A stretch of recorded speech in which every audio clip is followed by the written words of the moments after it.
Espacio, ¿de qué me están hablando? Si el que está sin papelito tiene que cambiar de bando, pa' que el visado no se quede en blanco. Rema, rema, rema, sigue luchando. This is a place where we can come and share the things right throughout the year.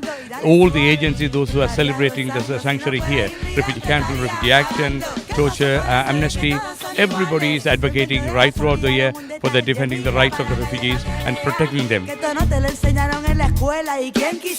A lot of us don't know anything about a lot of other countries in the world, so probably we should take some more time to learn about each and every one of us. Yeah. If you sit with someone for 20 minutes and hear their story, then it's really hard to forget what you've learnt about an asylum seeker or a refugee. So it would be really hard for people to say, oh no, I don't understand why people come here. It's really about personalising it. From a wider perspective, let's say, this week to me is about making people realise that there's a whole world out there of suffering, let's say, that we need to try to help and make better.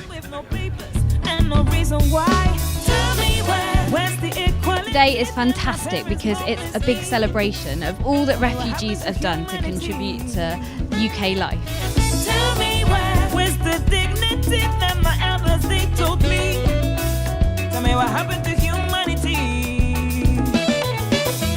And you've got this fantastic initiative here, the Human Library. Yeah. Could you tell me a little more about it, please? The Human Library started in Denmark, and it's basically about breaking down people's prejudices. So if it's something they don't understand, such as a refugee or asylum seeker, then they get to come and sit with someone, and they are a human book, as it were, and they just tell their story. So today we have 5 books. We have someone from Sri Lanka, someone from Uganda, someone from Zimbabwe. Who else have we got? Someone from Iraq and someone from Iran. So we have a full spectrum of books, and people just sit with them and they hear their story, and then afterwards they write comments about what they thought about the library. I met Gladys for the first time. She's a Zimbabwean. She's like saying that she literally just got out of detention, like February. Like she was in detention from October until February, 6 months. Literally, it's like a prison. And that's the worst thing. Like, you think at least prison there's a limit, you know? But for detention people, they have no idea when they're getting out. It's ridiculous how we can actually stand, be eating, be living, and be breathing when someone else is struggling. When I say I understand what it means for a child in Africa to literally just be crawling on the floor trying to find food, it's because I am that child.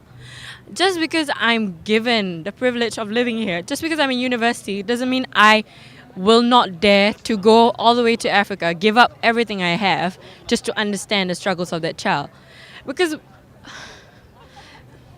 sorry, it's crazy. Like, when I say my eyes are open, it's because I can see the horrors that all of us, well, not all of us, some of us, our eyes are open, but most of us, our eyes are closed because we think, hey, you know what? It's too scary out there. I'd rather retreat into my own world, my own mind. And I'm like, how can you live like that? How can you stab someone in the back with your eyes closed? How can you pretend that you know someone when your eyes are closed? Who makes borders, forgers, claiming the land of the former, a horde of marauders, ordering organs of... We have to love one another, do you know what I mean? And people move country to country, they have so much more to contribute, and our country is so much richer for being multicultural and for offering sanctuary to people. Seems freedom still an abstract, an excerpt, a well-worked theme from an extract. Can it be so distant? Word from on high. Just treat people as people, as you would want to be treated. Government just imaginations. We're all human, we should all be treated as equal, and so a lot of our songs are about that. So that's why we were really, really proud to be playing at Refugee Week. It was great.